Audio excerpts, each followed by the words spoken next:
Olá, gente querida, estamos iniciando mais uma semana buscando nos firmar na graça e na misericórdia de Deus. Que grande luta nós temos travado nesses dias, que grandes batalhas com as quais temos sido afligidos. O negócio é não esmorecer, não jogar a toalha. Infelizmente, por diversas razões, estamos entre os últimos estados do Brasil onde a Covid ainda tem crescido. Somente no Rio Grande do Sul, em Santa Catarina e Minas Gerais, os números ainda cresceram consideravelmente na última semana. Graças a Deus, na maioria dos estados a doença já se estabilizou e pelo menos em 10 deles começou a diminuir. Bom sinal. Traz alento para todos nós, mesmo não sendo ainda o fim do problema, pois se afrouxarmos, ele pode voltar a piorar. Então, todo cuidado é pouco, afinal, já passamos de 100 mil vítimas em todo o país, o que é muito triste e pesaroso. Hoje, meditando sobre o Salmo 38, nosso salmo do dia, fiquei pensando como seria uma pandemia dessas, há 3.000 anos atrás.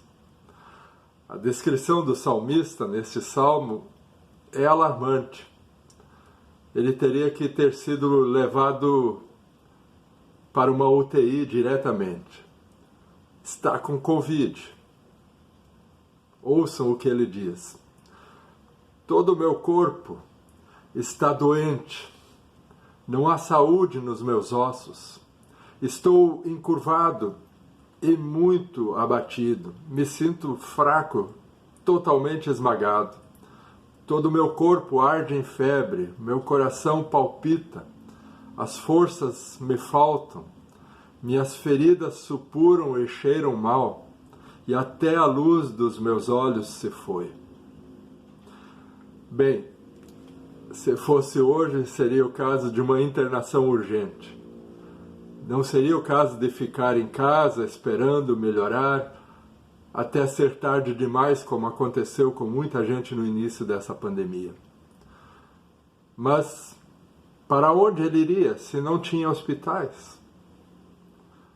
Na época, o que fazer? Muitas vezes nós reclamamos da falta de hospitais, de leitos de UTI e das condições gerais da saúde em nosso país. Mas fato é que nunca na história da humanidade tivemos o que temos hoje. Tantos remédios para a maioria das doenças. Temos uma medicina muito evoluída. Temos tecnologia e equipamentos que fazem coisas realmente maravilhosas. Em nenhum momento da história tivemos tantos médicos, enfermeiros, hospitais, clínicas e tudo aquilo que nós temos disponível em nossos dias. Todos sabemos que existem deficiências. Criticamos isso muitas vezes. Que nem todos têm acesso à saúde. Mas eu creio que, mesmo assim, nós podemos e devemos dar graças a Deus por iluminar tantas pessoas que produzem medicamentos e todos os equipamentos que temos disponíveis. Graças a eles, muitas vacinas foram feitas e muitas vidas foram salvas nas últimas décadas. Também durante esta pandemia. Demos graças a Deus por vocacionar e chamar tantas pessoas para esta missão tão nobre. Lembremos também que mais de 2 milhões de brasileiros já foram curados da infecção do coronavírus. É claro que, se pensarmos na época do salmista, as crises sanitárias eram muito mais localizadas. Não havia essa circulação de pessoas que temos hoje. Mas alguns dos efeitos decorrentes são iguais ao dos nossos dias. Ele diz, por exemplo, meus amigos e companheiros me evitam, no verso 11. Meus vizinhos se afastam de mim. Nós vemos isso acontecendo também em nossos dias. Se está com a doença, talvez diríamos, tem que ficar isolado mesmo. E isso está correto no caso da Covid. Mas não em outras situações. Porque o medo também nos faz olhar as pessoas com outros olhos. Nós passamos a vê-las como suspeitas, por vezes como adversárias perigosas. E eu temo pelo futuro dos nossos relacionamentos, porque basicamente eles se fundam sobre a confiança. E o que temos visto entre nós é o contrário, pessoas criticando umas às outras, julgando sem parar, se tornando inimigas e até adversárias umas às outras, sem conhecer as suas razões, seus motivos.